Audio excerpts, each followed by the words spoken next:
Oke. Tema kita hari ini, anak-anak itu milik Tuhan. Yes. Setuju? Sama dengan yang sebelumnya, kalau Tuhan mengambil keluarga menjadi miliknya, ternyata ada 3 pemilik yang kita harus pilih.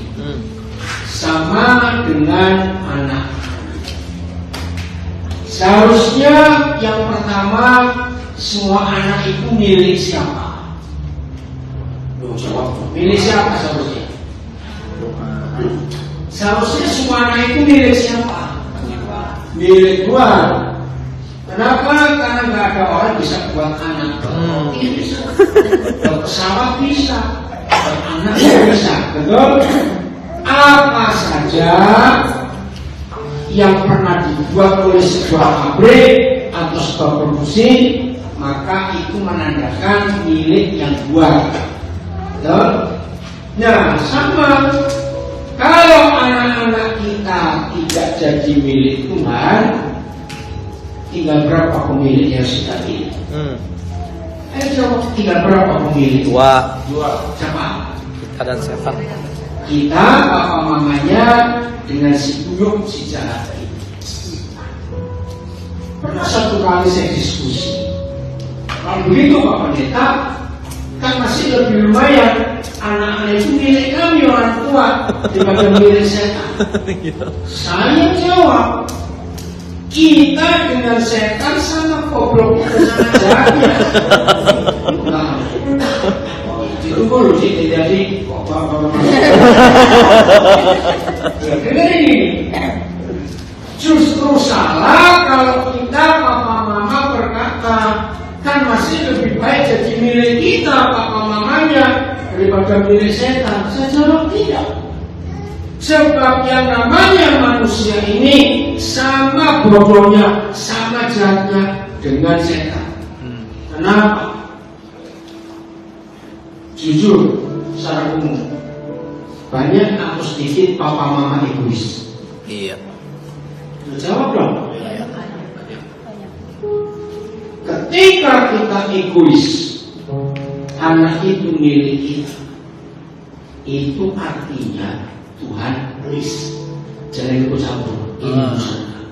Iya. Betul atau salah? Saya tanya, sepandai-pandainya seorang papa mama dalam menjaga mengurus anak, tetap kita punya kelemahan. Iya. Nah, kelemahan terbesar dalam hidup papa mama yang sangat sadar ingin memiliki anaknya, justru keegoisan kita itu banyak mencelakakan anak. Renungan kalimat ini betul atau salah? Padahal tidak ada seorang pun papa mama yang ingin mencelakakan anak. Tapi fakta, ketika kita lupa anak ini ada yang punya dan kita ambil alih, disitulah perusahaan terjadi. Mari kita buka ayat ini. Mazmur 127 ayat 3 sampai 5. Mazmur 127 ayat 3 sampai 5. Nah, ada terjemahan yang sangat fatal salahnya, yaitu kata lelaki. Ini nggak tahu kenapa terjemahan bahasa Indonesia bisa ngaco. Saya marah. Berarti nama Indonesia. Kalau coba saudara yang punya berapa terjemahan Alkitab, ada kata lagi.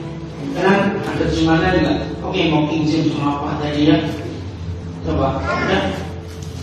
Sesungguhnya anak-anak, nah, anak-anak adalah pemilik Tuhan. Iya. Ada kata lagi. Iya. Bahasa Inggrisnya ada tadi? Ada nggak? Ya.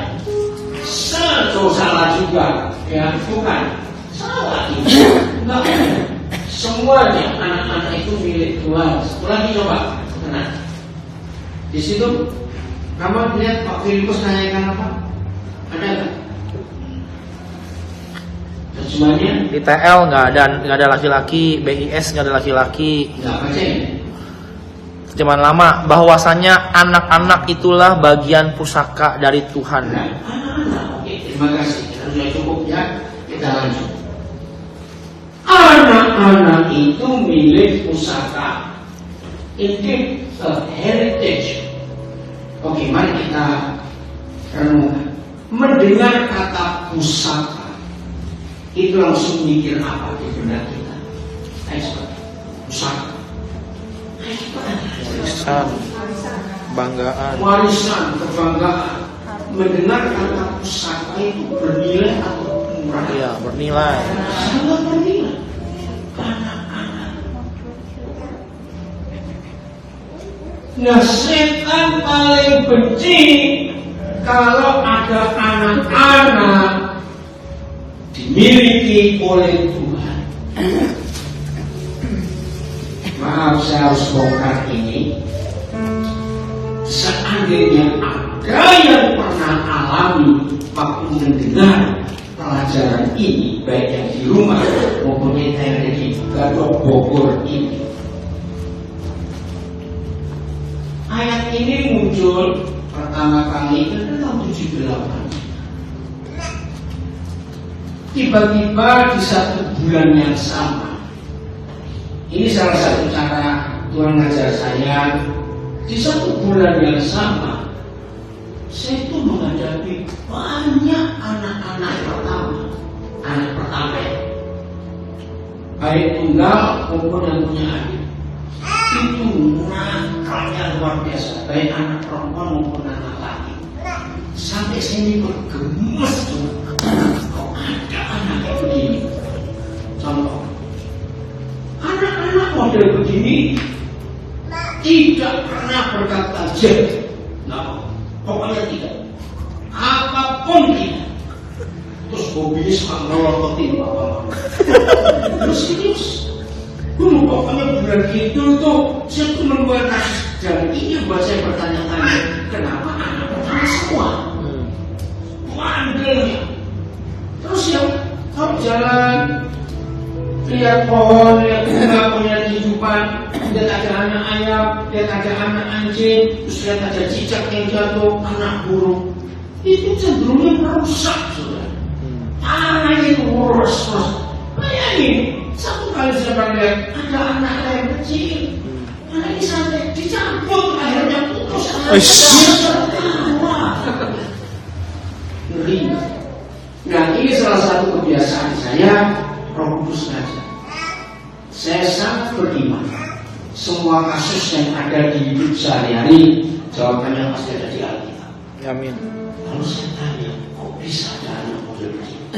Terus ciri yang lain, anak seperti ini tidak pernah suka namanya senang dan bahagia. Selalu diganggu. Kalau ditanya, kamu tuh sayang mama? Saya. Tapi dia juga ngerti kenapa. Pokoknya gak suka saya kalau mama senang. Suka banget. Mudah-mudahan saya bisa ingat semua ciri-cirinya anak-anak seperti ini. Akhirnya ayat ini yang muncul. Siapa mereka? Anak-anak yang mau dikuburkan tapi gak keras.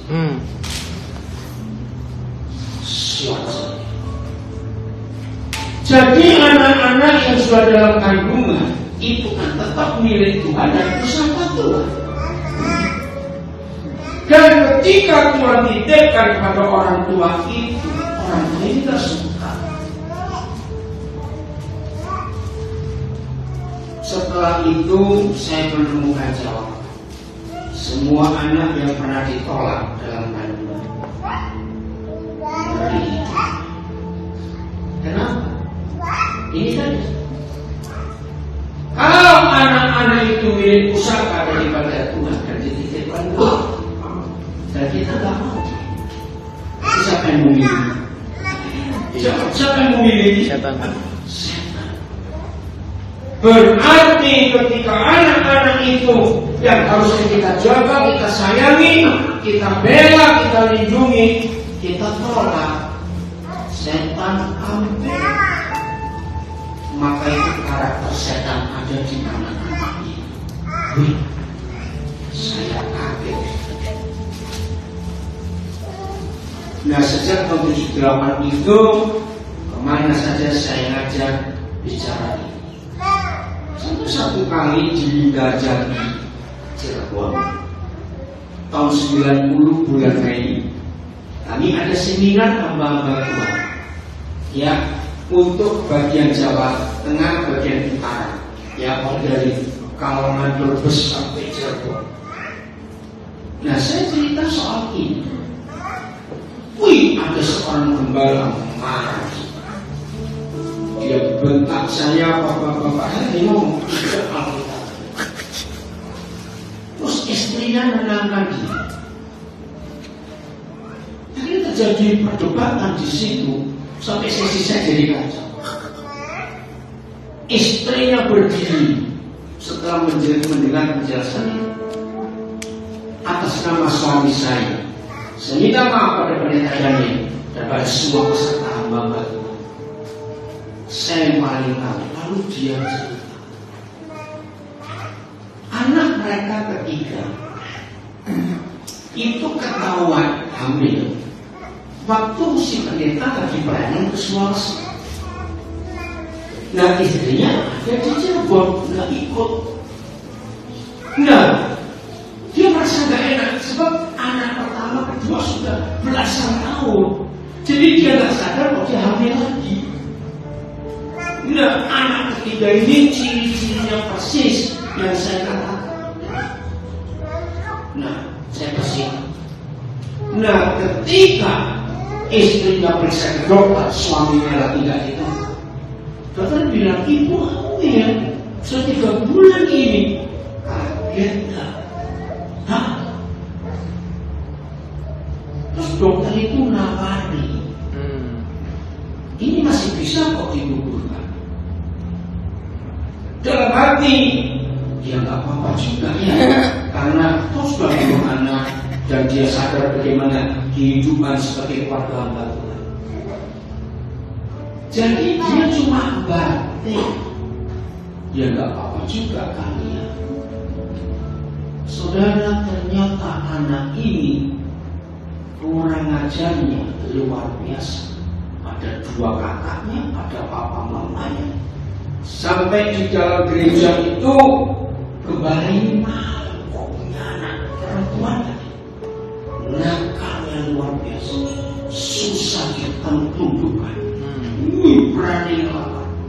Nah, ketika istrinya cerita itu, suaminya berdiri.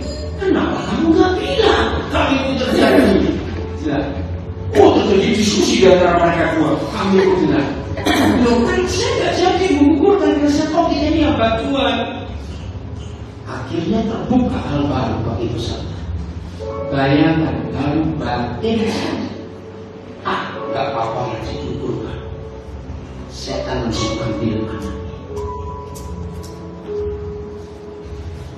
Dan kasus ini tetap ada sampai hari ini.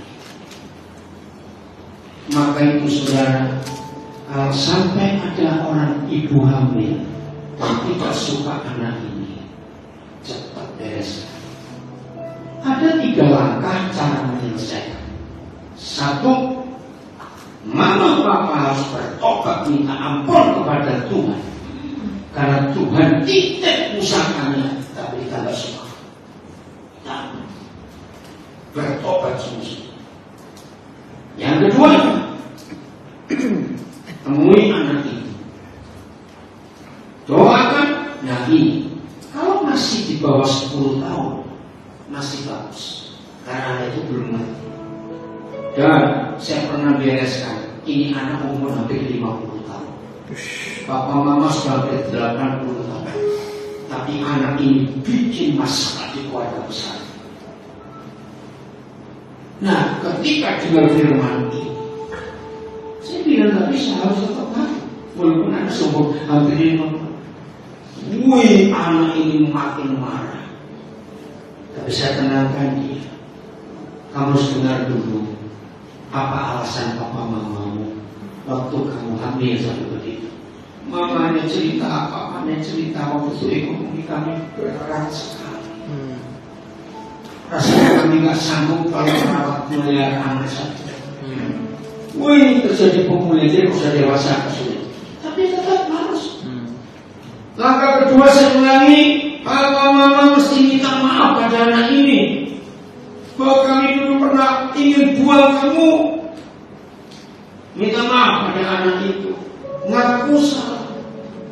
Lalu papa mama peluk anak itu, berkata kepada setan, setan, kami pernah menyerahkan anak ini ke kamu. Tapi hari ini kami bertobat, kami ambil kembali. Untuk kami jaga, kami rawat, kami doa. Baru langkah ketiga, putuskan untuk penguburan kandungan. Ciri yang lain, anak yang pernah digugurkan tapi tidak berhasil, itu punya kecenderungan untuk bunuh diri, mati saja. Itu aneh. Ya karena setan ini. Terus kalau anak ini sakit atau jatuh, nggak pernah sakit yang ringan, nggak pernah jatuh cuma lecet, kasih patah-patah, ini pasti itu. Kenapa? Karena roh kematian mengikuti anak itu.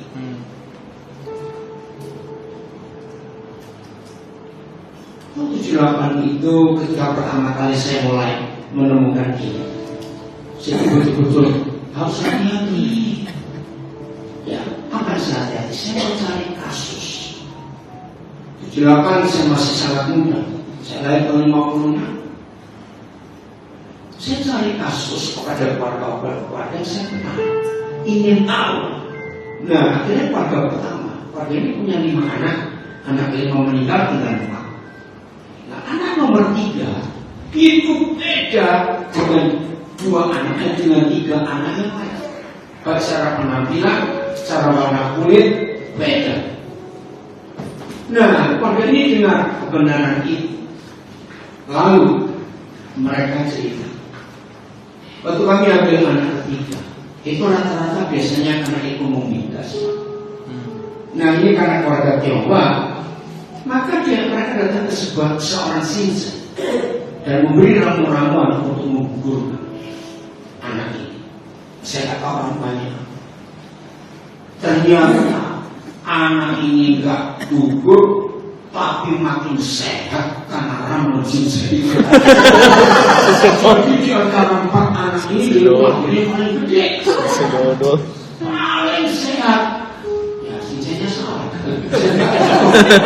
Ini kisah itu dari keluarga pertama. Anak itu nakal yang luar biasa.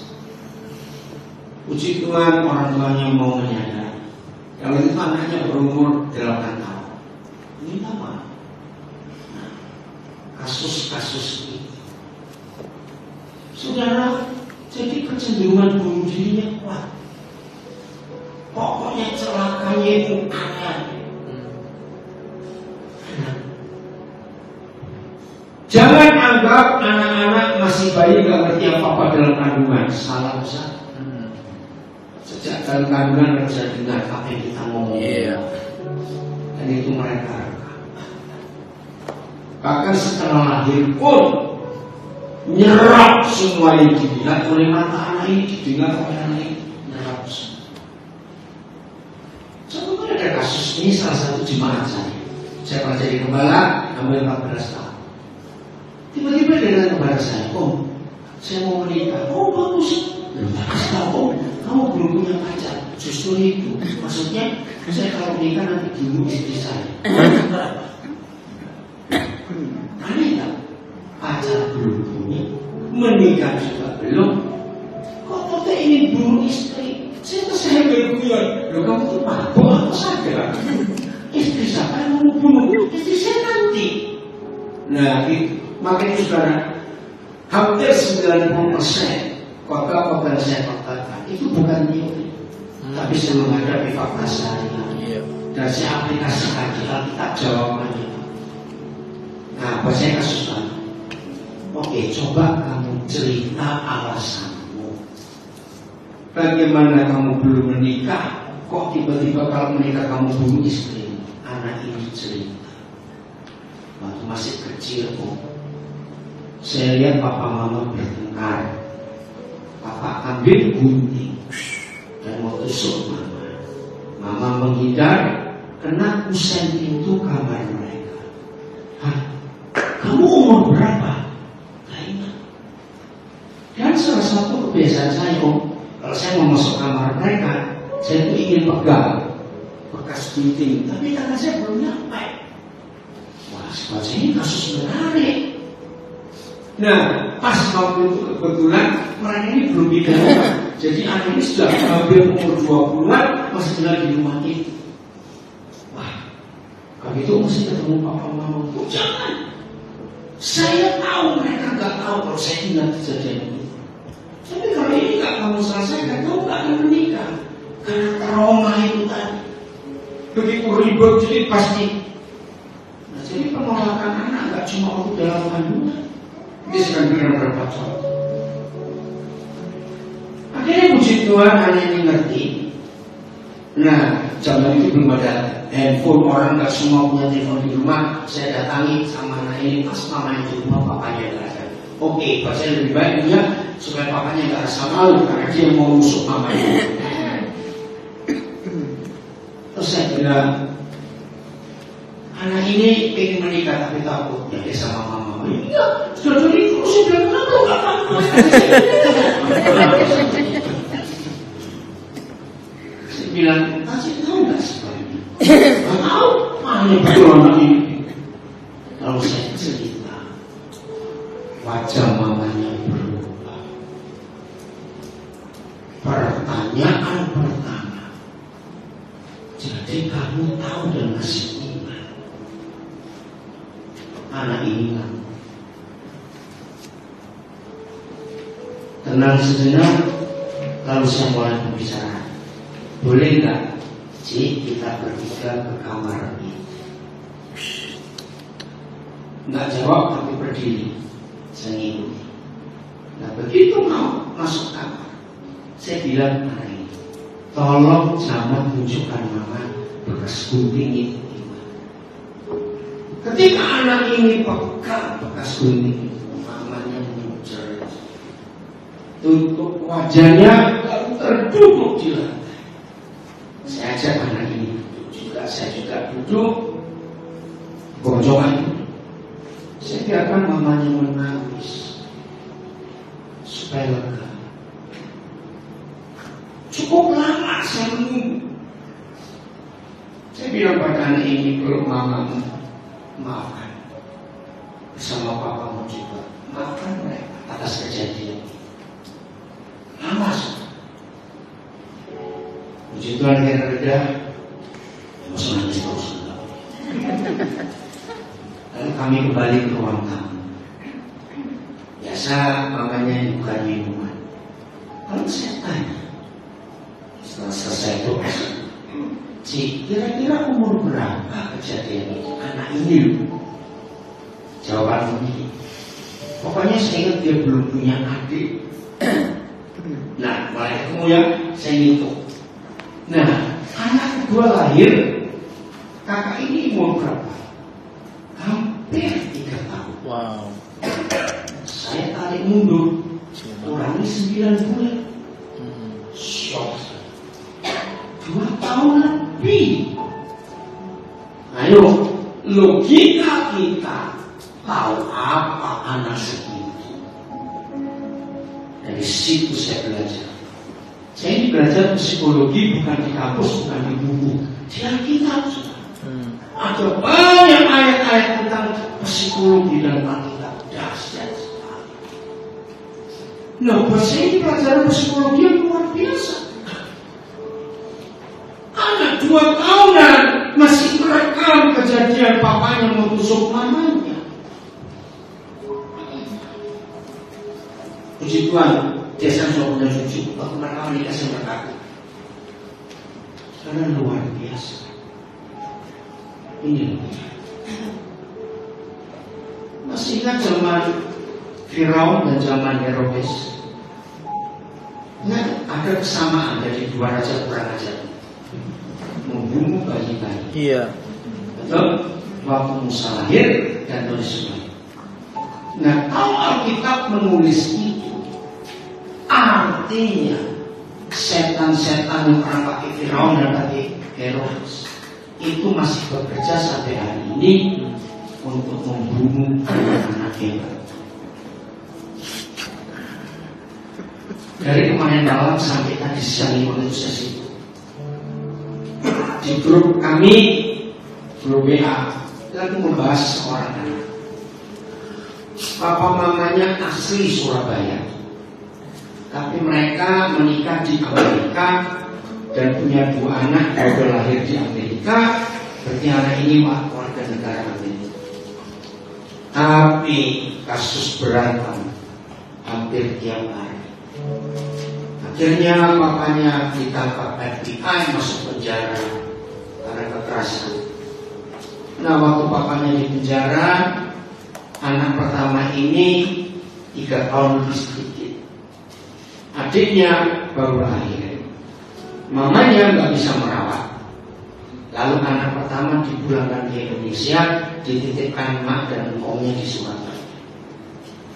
Jadi masih kecil nggak ketemu papa mama. Bahkan dia nggak ingat wajah papa mama.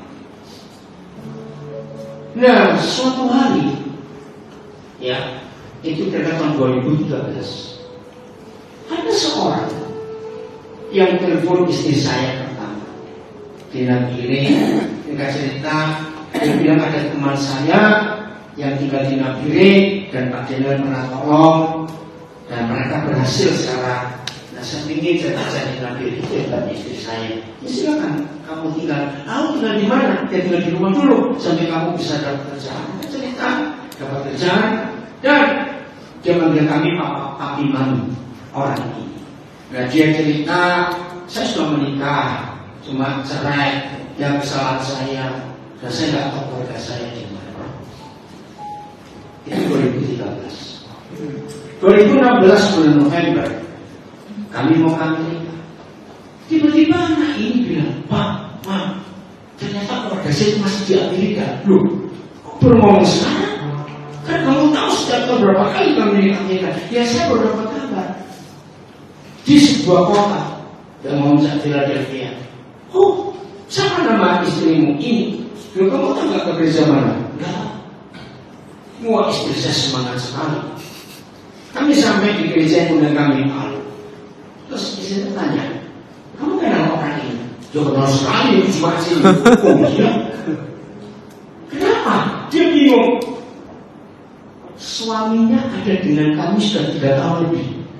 Wih, ini pendeta bagaimana bisa begitu cintanya? Nggak tahu, tiba-tiba saya dari telepon. Kan Indonesia kan luas.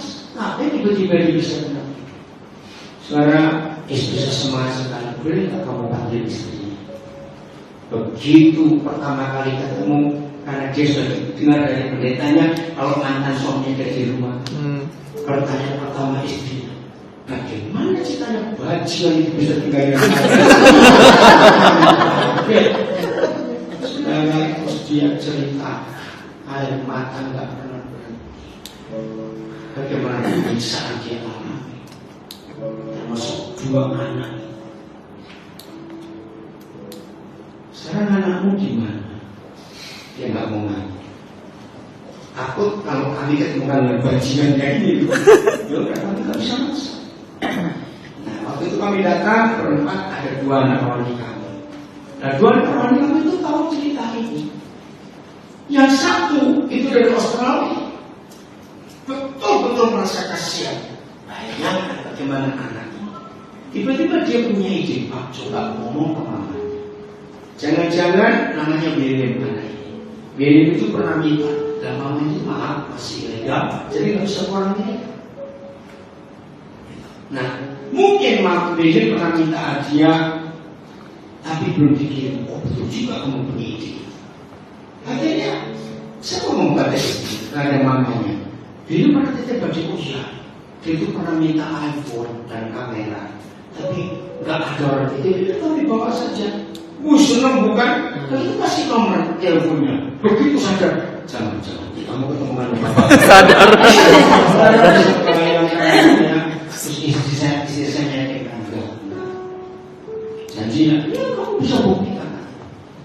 Ya, sehingga akan pas 10 Januari 2017 kami tiba di Jakarta. Dan sebelum kami landing, anak itu sudah kami telepon. Ada 2 anak saya kejemput. Saya bilang coba kontak nomor telepon itu. Anaknya kelihatan baik sekali. Enggak ada tanda-tanda kejahatan kenapa.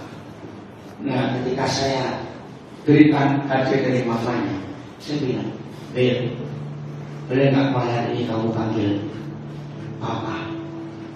Wajahnya berubah, sedih dorong saja. Tidak ada kata itu di mulut saya. Waktu itu soal. Nah, terus mereka cerita, dia mulai cerita. Loh, kenapa dari Surabaya bisa ke Jakarta? Nah, setelah sekian tahun terpisah, jadi hampir 14 tahun. Dia dipisahkan umur 3 tahun. Dan 2017 bulan Mei atau April saya umur 17 tahun. Jadi untuk waktu ketemu awal Januari 2017 itu belum 17 tahun. Ini timing Tuhan tepat. Lalu dia cerita, setelah sekian tahun, Pak, Mama itu kerja, bukan uang bisa beli tiket. Saya mau berangkat. Nah, pendeta ini hebat, bisa menguruskan paspor Amerika untuk anaknya. Rasanya hebat, dia sudah punya paspor Amerika. Tapi begitu dia keluar, sudah check-in, lapor imigrasi. Orang Indonesia keluar Indonesia pakai paspor Amerika yang masih bersih, gak ada capnya. Loh, kamu masuk dari mana? Iya. Masalah. Kamu tiket itu dia nggak jadi berangkat. Itu terjadi Agustus 2016. Dan dari Agustus 2016 sampai Januari 2017 ini anak terkantung-kantung mau tinggal di mana nggak tahu. Pindah. Waduh. Nah, karena Tuhan berkati, saya punya banyak anak, beberapa anak jadi pengacara. Salah satu pengacara orang Nias namanya Wardani Manuel Rosa. Saya bilang, warga, ini ada kasus sakit yang satu ini begini begitu. Oh, nggak apa-apa, saya akan urus. Nah, akhir Januari itu anak ini dibawa oleh pengacara anak saya ini ke imigrasi Jakarta Barat. Begitu duduk di periksa nama, ternyata ini anak DPO. Dicari dong, anak ilegal tinggal di Indonesia dari umur 3 tahun. Kalau dihitung satu hari harus bayar sekian $10, dihitung kalikan 13 tahun sekian miliar. Aduh, kalau cita-cita ini waktu itu Pak saya mau mati, saya mau bayar apa? Ribut, tapi gak boleh ditangkap karena masih di bawah umur. Itu cuma beda berapa bulan, tapi bantu luar biasa. Kepala imigrasi waktu itu Jakarta Barat itu anaknya tahu kasus ini dan diceritakan oleh pengacara ini. Baik, kami akan buatkan surat layak paspor seperti paspor yang cuma selembar asal anaknya bisa pulang ke Indonesia. Tapi harus tahu jelas dong data papa mamanya. Nah, mau nggak mau saya tanya mamanya, anakmu bisa tertolong, tapi harus dibuka. Siapa papa mamanya? Nah, sekarang keputusan saya bilang begitu. Berarti ya, wih cukup alat negosiasi. Saya bilang saya nggak masalah. Tapi saya ingatkan umurnya sebentar lagi 17 tahun akan berubah hukum. Betul ya? Akhirnya dengan berat hati boleh kembali secara jangan ketemukan. Oke. Tapi dalam hati saya di mereka itu bisa kebokat ini kok. Jadi saya telepon kamu. Waktu itu kami di sana. Papi mami ketemu kamu. Hah? Gimana ceritanya? Ya saya ceritakan ini. Gimana sih sekarang? Ini ada dengan kami. Saudara, saya belum ngomong apa-apa. Ini anak ini mengenal saya. Jadi anak ini manggil kami papa mama, bapaknya manggil kami papi mami. Ini luar biasa. Saat itu saya, saya manggil apa?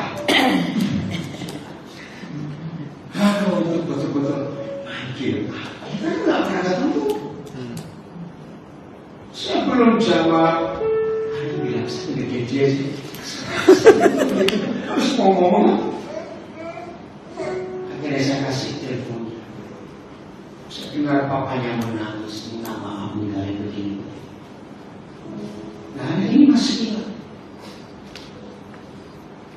Sebelum dipisahkan, sebelum dibawa ke Indonesia, dia masih ingat, Pak, saya masih ingat. Saya makan nggak habis, Pak.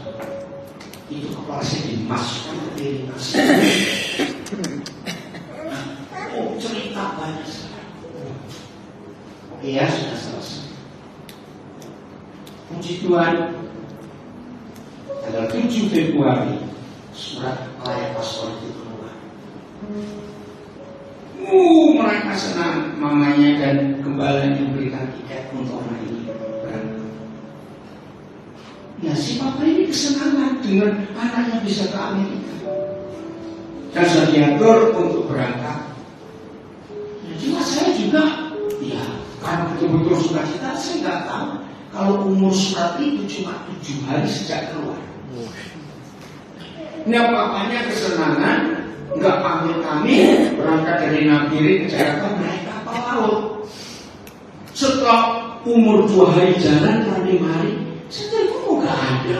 Saya baru tanya teman yang lain Nabire, oh dia berangkat ke Jakarta naik kapal. Saya bilang lagi, naik kapal berapa hari? Saya kejar terus nggak nyambung. Akhirnya nyampe pelabuhan Ternate. Itu sudah kurang 3 hari paspor ini habis. Cepat turun, saya bilang kenapa? Usia pas orang nambah nggak diganti naik pesawat. Nah itu untungnya saya punya banyak anak. Di Ternate saya teleponan, saya cepat carikan tiket. Orang ini begini cepat, kapal mau masuk dulu, sudah pokoknya. Dapat tiket. Tiba di Jakarta. Anak ini juga. Malam kitanya langsung ke kamar. Kami cuma dapat pinjaman kamar satu keluarga di Greenville, daerah Tanjung Priok. Pas papanya mandi, Ani telepon, Pak, kok kaku ya? Wajar nggak? Lu nggak pernah ketemu? Iya. 3 hari itu terjadi pemulihan yang luar biasa. Ini berkata orang lintas. Dia selesaikan SMA-nya di Amerika, lulus. Tiba-tiba dia bilang, Pak, boleh gak saya masuk Army? Hah? Kenapa kamu mikir itu? Aku dari dulu. Akhirnya dia daftar. Sekarang dia punya pangkat cukup tinggi di Angkatan Udara Amerika. Tadi bisa dikirim fotonya kan? Nah, kirim fotonya yang paling baru. Saya mau lihat di sana.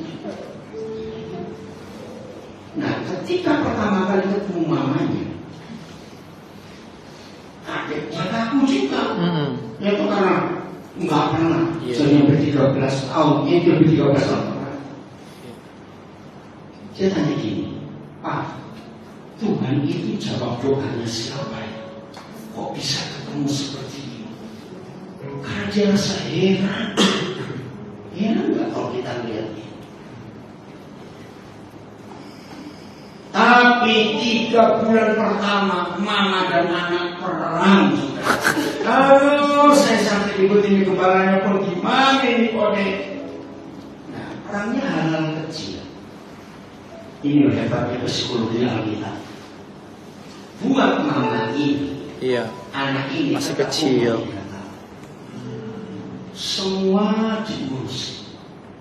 Nah anak ini sudah biasa mandiri. Klimaksnya makanan-makanan di freezer kulkas mamanya dibuang sama anaknya.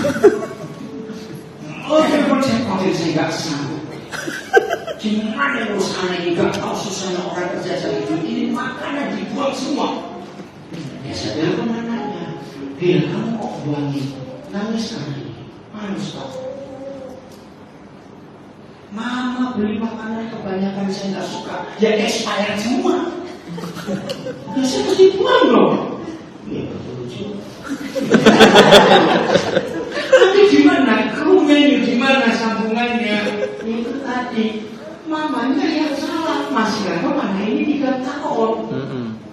Hari ini terjadi perubahan yang luar biasa. Kamu harus terima anakmu sudah dewasa. Waktu pas bulan 17 saya datang khusus ke Amerika untuk merayakan ulang tahun. Dan begitu papanya sudah ketemu anaknya, sampai hari ini papanya bilang saya nggak tahu dia jumpa di bapak. Hilang lagi. Tidak tahu mana. Hebatnya lagi.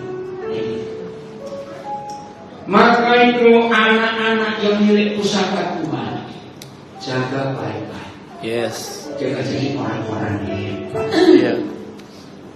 Ini baru salah satu dari sekian banyak pusaka-pusaka Tuhan yang dititipkan kepada kami suami istri. Iya.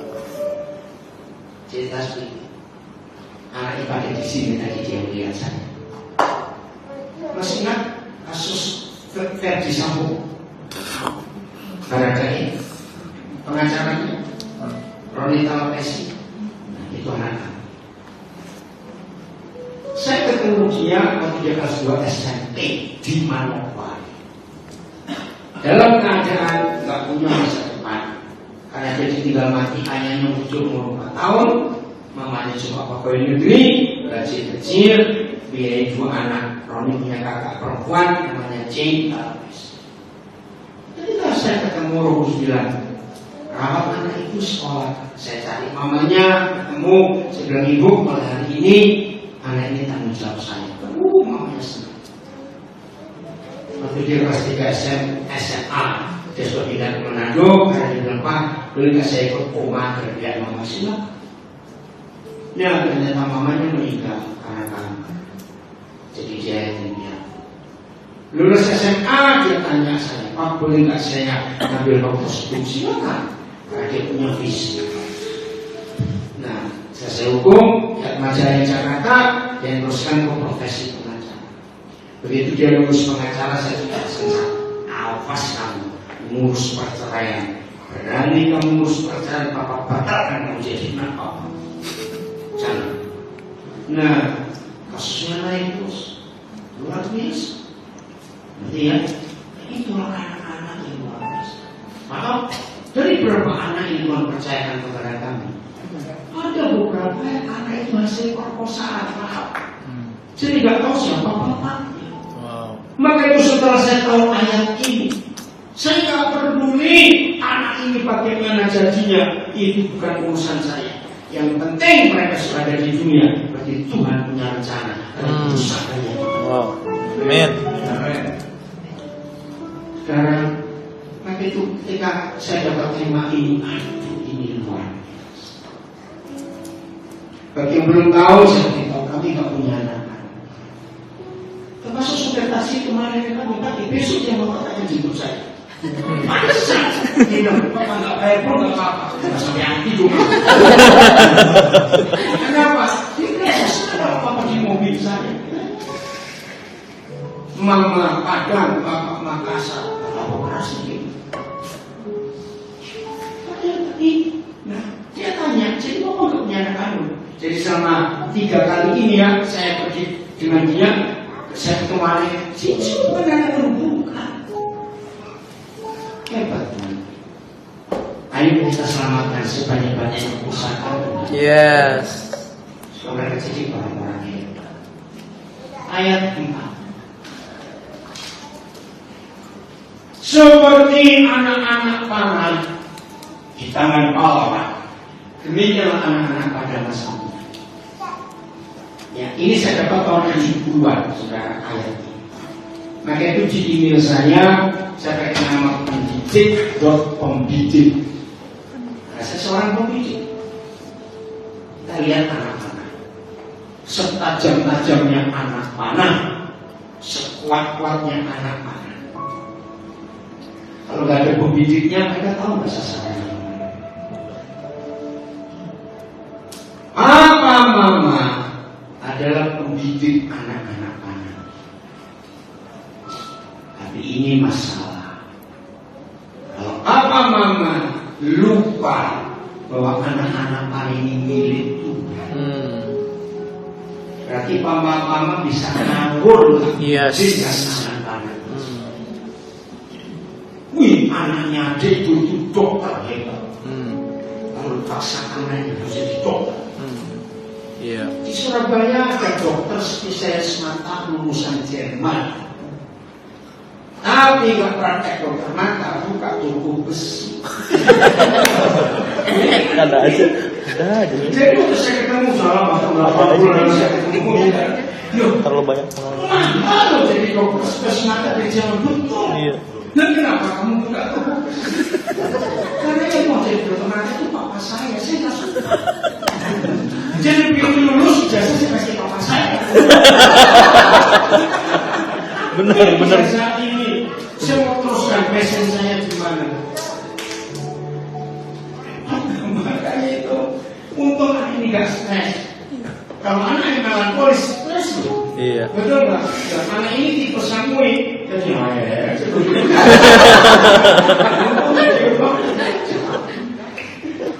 karena ada film India bagus namanya Three Idiots. Nonton itu film betul.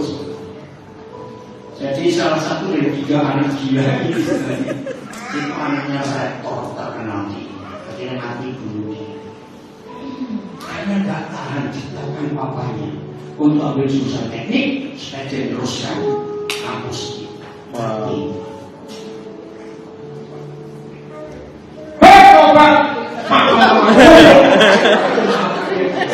Kaget.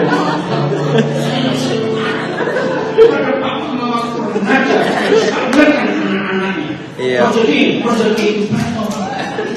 Kasihan penderitaan anak ini. Iya, betul. Betul. Maka itu papa mama harus jadi kompetitif yang hebat untuk menembakkan target anak panah nomor 1 kemana, target anak panah nomor 2 kemana, nomor 3 ke sastra punya. Iya. Supaya tahu sasarannya.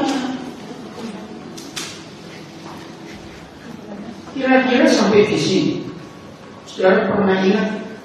Mungkin ada keluarga teman saudara, keluarga famili saudara yang anak-anak dipaksa jadi apa dan bukan kemauan pemilik. Berarti kalau ada yang menjadi contoh bagi pasangan. Jadi papa mama harus tahu target anak-anak kita itu kemana. Tanya yang punya. Yes. Ada yang namanya. Iya. Setiap anak sudah punya target. Nah sebelum kita lanjut ayat 5, Yeremia 1 ayat 5. Yeremia 1 ayat 5. Lihat. Jadi kita lanjut ke Mazmur. Ada 3 fase dalam hidup setiap bayi. Ya setiap bayi. Yang masih punya konsep yang salah bahwa Alkitab hanya untuk orang Yahudi dan orang Kristen. Betul. Alkitab ini berlaku untuk semua manusia di dunia. Iya. Jangan dikecilkan hanya untuk yang Yahudi Kristen. Inilah fase pertama. Sebelum akunya siapa di situ? Tuhan, Bapa membentuk engkau dalam rahim ibumu. Aku telah mengenal engkau. Ini luar biasa. Ini saya berjuang tahun 78 ketika kasus anak-anak itu muncul semua. Ini pertanyaan penting. Kalau kita belum dibentuk di perut mama, berarti papa mama kita sudah menikah atau belum? Ini kaget. Jadi papa mama kita belum menikah. Tuhan sudah tahu, bahkan gak cuma tahu, dia kenal siapa kita. Saya bilang, sedahsyat itu Tuhan. Nah, jangan cari di sekolah teologi manapun dan doktrin manapun gak ketemu. Roh Kudus menjelaskan kepada saya begini. Untuk kalau ada seorang minta 2 donat, kemarin siang waktu kami baru tiba belum makan siang, cucu saya 2 itu datang ke saya, Opa, saya dapat hadiah 2 donat. Oh iya, nanti saya mau bagi-bagi, potong-potong dikasih Opa. Oh iya. Nah, sore kemarin dikasih, cuma saya itu belum sempat buka. Begitu saya masuk kamar langsung bilang, loh, kok donatnya utuh 2? Katanya mau dibagi-bagi. Nggak saya mulai lapar malam jadi semua. Dan tadi pagi ketemu dia, saya tanya, Dan, katanya mau dibagi-bagi. Maksud saya, pokoknya potong-potong bagi ke saya. Ya, saya santai. Betul gitu nggak? Aku bagi gitu ya. Aku janji ini. Nah, cucu saya tuh paling rajin ikut saya. Umur 9 tahun, rajin ikut saya ngajar dan dia banyak pertanyaan. Saya kembalikan ke sini. Kalau ada orang bisa buat bangun, pagi-pagi bangun, tapi masih di tempat tidur. Terus orang ini punya ide, hari ini aku mau buat donat. Ada yang larang? Ustaz, ada yang larang? Enggak, butuh dia sendiri. Setelah itu dia mikir, yang 1000 saya akan kirim ke tempat kredit hari ini. Yang 500 saya kasih ke orang sana. Yang 200 saya mau kasih bagi sana. Bisa nggak dia buat itu? Bagi-bagi. Bisa nggak? Bisa. Nggak bisa. Donatnya belum ada. Oh. Jangankan donatnya, bahannya aja belum dibeli. Sebagian masih di tempat tidur. Ngerti nggak ilustrasi ini? Kenapa dia bisa bagi-bagi? Kenapa dia tahu 2000 donat? Terus nggak bisa jawab. Jawabnya dia karena dia bisa buat. Apa sekali jawab itu? Ya betul. Kalau Tuhan bisa buat kita, semuanya dia mau taruh kita di keluarga siapa? Mengambil. Betul semuanya. Ini yang buat saya menangis. Sebelum setiap manusia jadi pembuat, kita sudah dikenal oleh Tuhan. Dahsyat. Fase kedua, Mama sudah mengandung kita. Dan sebelum engkau keluar dari kandungan, jadi Mama sudah. Tapi belum lagi. Tuhan lagi, aku telah memutuskan engkau. Seringkali arti kata memutuskan itu memilih, ya, memisahkan, mengkhususkan. Itu ketika kita masih di perut. Fase ketiga, ini dahsyat.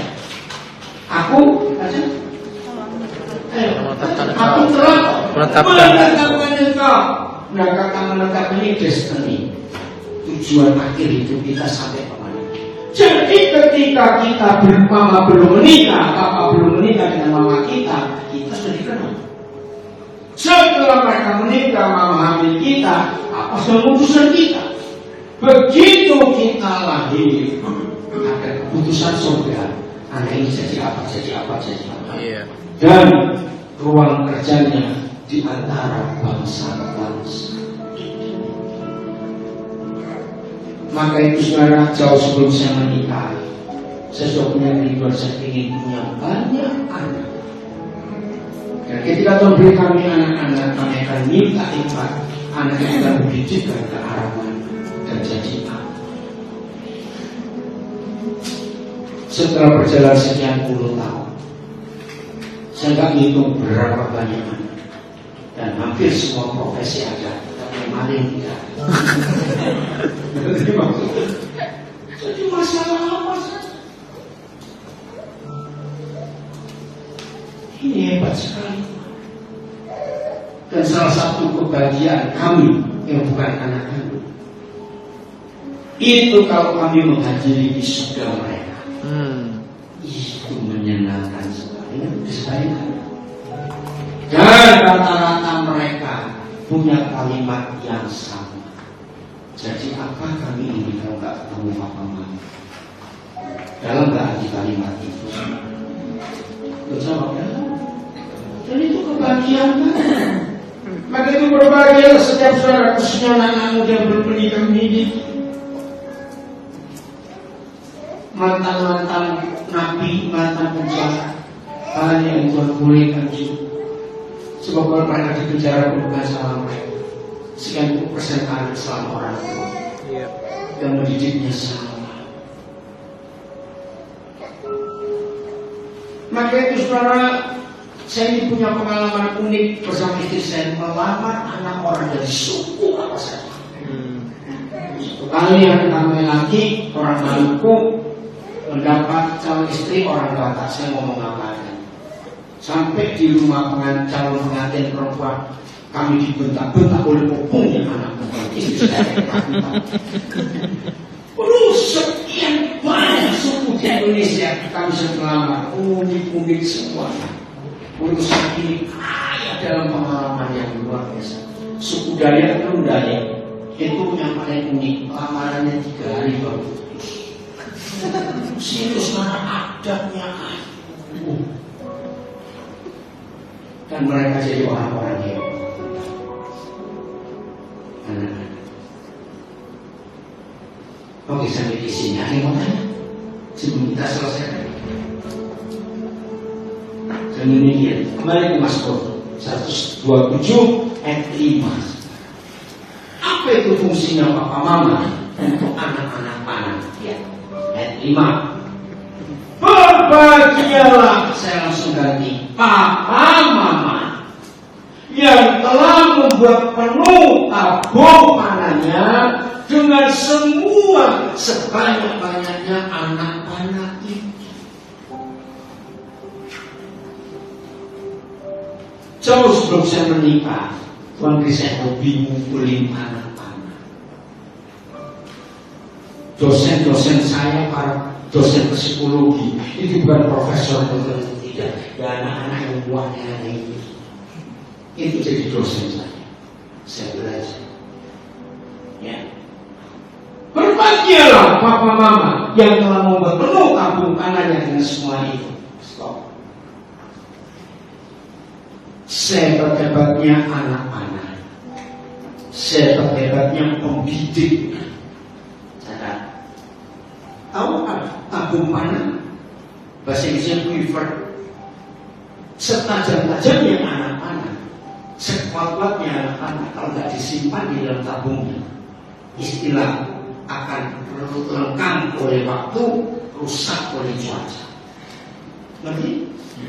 Jadi papa mama yang benar itu tabung anak panah itu yang melindungi dari cuaca, melindungi dari apapun juga. Amin kan? Maka itu setan gak suka kita harmonis. Karena tabung panah yang tidak harmonis itu merusak anak panah itu. Iya. Dan kalau saya ngomong firman ini, saya selalu akhirnya berkata, setan berhasil merusak tabung panah. Betul ya? Setan berhasil membuat para pembidik kokon gak tahu anak ini mau ditembak.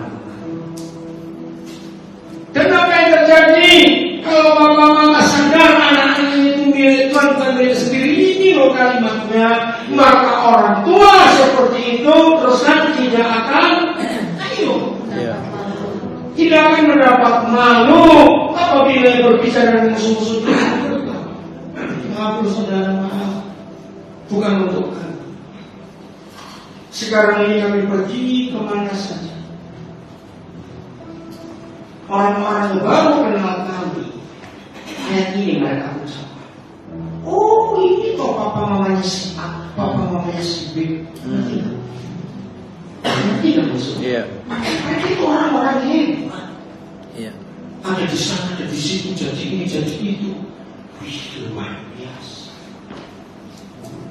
Maka itu yang paling punya anak bertobat, punya anak. Itu yang harus anak-anak. Saya tanya, dengan hasil firman seperti ini, saya punya pertanyaan. Dengan hasil firman seperti ini, wajar nggak kalau kami itu ketagihan punya anak terus? Nanti kalimat ini artinya apa? Ayo cepat, artinya apa? Ketagihan punya anak terus. Rata-rata seminggu pasti ada satu anak. Ini tadi hari Jumat tanggal 14 saya memberkati pernikahan cucu saya. Dan pelayan restoran itu di zaman Tuhan namanya Muhammad Syafiq. Saya perlu jelas namanya karena saya telepon dia. Hari dia gigil, nggak bisa masuk kerja. Wah, bagaimana? Ya kamu ke dokter. Tapi ini untuk cari IGD dekat tempat kos. Saya langsung telepon. Terus dia ngomong gini. Karena selama ini dia orang di malam yang Pak Soleman baca. Apa kita pernah ketemu? Dia bilang, wah, saya nggak tahu jadi apa kalau saya hari Jumat itu nggak ketemu Pak. Saya nggak punya uang ini bro. Gigi yang cukup parah. Ya udah mereka tahu semua. Saudara kata ayo kita jadi berkat. Siap menyayangi anak-anak ini. Bagian terakhir. Jadi kan Efesus 6 ayat berapa itu? Senjata iblis itu anak-anak. Nah saya nanti dengan tahun 80-an awal. Tiba-tiba saya menghadapi kasus yang baru lagi. Rata-rata keluarga yang datang ke saya bulan itu ngeluh anaknya. Bikin malu kami orang tua, bikin masalah, bikin begini. Saya mikir, kenapa itu ada anak-anak sekurang ajar itu? Nah karena kami nggak punya anak kandung, nggak bisa jelas. Tapi saya tanya Roh Kudus Tuhan, beri saya jawabannya di Alkitab. Kenapa ada anak-anak bisa nyakitin orang tuanya kayak begitu? Efesus ayat berapa? 16. Ini ternyata dalam segala keadaan baca permohonan beriman sebagai dalam berisi itu akan dapat memadamkan semua panah api dan senjata. Oh, saya tahu. Jadi senjata iblis itu panah, betul? Lihat atau tidak? Nah, ini rahasianya. Ternyata iblis tidak pernah punya pabrik panah. Tapi kok bisa punya panah? Iya. Ini dapat dari mana panah-panah itu? Yang orang berikan. Dari orang tua yang tak suka anak-anak. 1 Petrus 5 ayat 9, iblis seperti singa yang mengaum, berjalan keliling kemana-mana. Ketika si setan keliling-keliling, ada anak-anak tergeletak, ada anak-anak dibuang, ada anak-anak yang ngurus. Hampir. Iya. Kaget saya. Maka yang pertama kali iblis sakiti bapaknya anak-anak. Jika setan dapat anak-anak yang dilukai papa mamanya, shock saya. Maka itu papa mama stop menekan anak-anak walaupun idemu bagus. Setuju saya ngomong ini? Iya. Belum tentu yang punya. Yes. Nah sejak hari itu kalau ada orang cuma ngeluh anaknya begini, yang didoakan bukan anaknya, bapak mamanya. Karena mereka yang melukai anak ini. Jadi iblis ambil.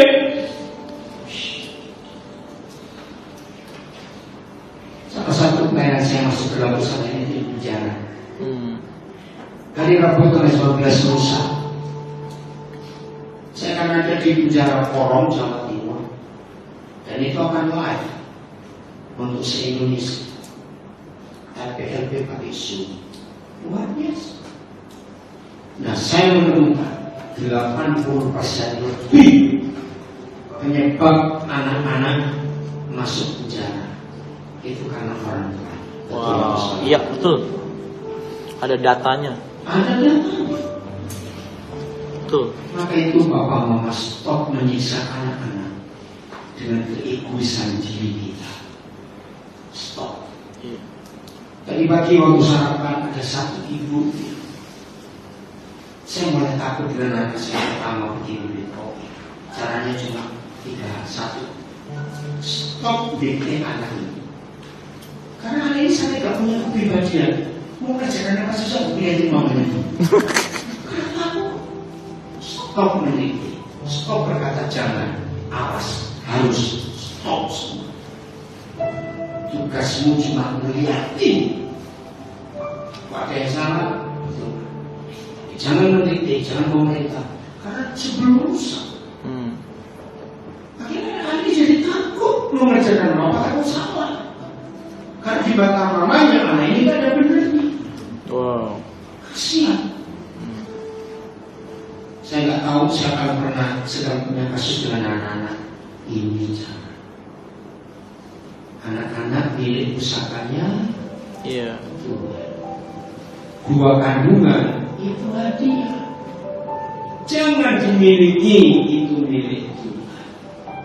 Oh, betapa luar biasanya kalau semua papa mami benar langsung tahu ya. Oh, ada 8-9. Sadarlah dan berjaga-jagalah, lawan musuh iblis berjalan keliling sama seperti singa mengomong mencari orang dapat ditelan. Itu anak-anak kami diambil. Jadi kemana aja setan itu? Enggak punya pabrik senjata, tapi punya senjata. Dari siapa? Gobloknya Papa Mama goblok. Jangan kalimat. Saya tak tersinggung keterlaluan. Ujian ngomong ini. Ayat terakhir, Lukas 2:51. Belajar dari Yusuf dan Maria sebagai ibu jasmani, orang tua jasmaninya Tuhan Yesus. Lukas 2:51. Lalu Yesus baca? Iya. Pulang bersama Yusuf dan Maria ke Nazaret. Ia tetap Yesus tetap hidup dalam asuhan mereka. Menurut Lukas 4:23, Yesus hidup dalam asuhan papa mama jasmani sampai umur 30 tahun. Saya pegang ayat ini untuk menyadarkan papa mama bahwa tugas kita bukan memiliki, tapi mengasuh. Coba cari bahasa Inggrisnya. Iya. SI-nya. Jadi bukan memiliki, tapi mengasuh. Tahu ya kata mengasuh? Mengarahkan. Iya. S-nya baca di situ. Ini bos. Lalu ya TSI. Iya. Lalu Yesus pulang bersama mereka ke Nazaret dan dia selalu taat kepada orang tuanya. Selalu taat pada orang tuanya. Ada semua lain. Force ini sudah ada satu. Yang kata di mana? Oke, yang BMK atau yang lain apa? Kita. Coba. Oh taat juga sama. Yang lain? Kita cari-cari. Apa saja kita lakukan? Obedient. Oke, sama. Ya. And was subject unto them. Artinya nurut. Mama-mama ini juga kita untuk anak-anak kita mengarahkan, bukan memaksa, bukan memaksakan keinginan kita. Wow, kalau semua pernikahan, semua mama-mama menghidupi firman ini, dunia penuh dengan orang-orang hebat. Amin. Amin. Karena kita sebagai umatnya. Tuhan memberkati kita semuanya. Amin. Saya berikan untuk mama-mama. Yes.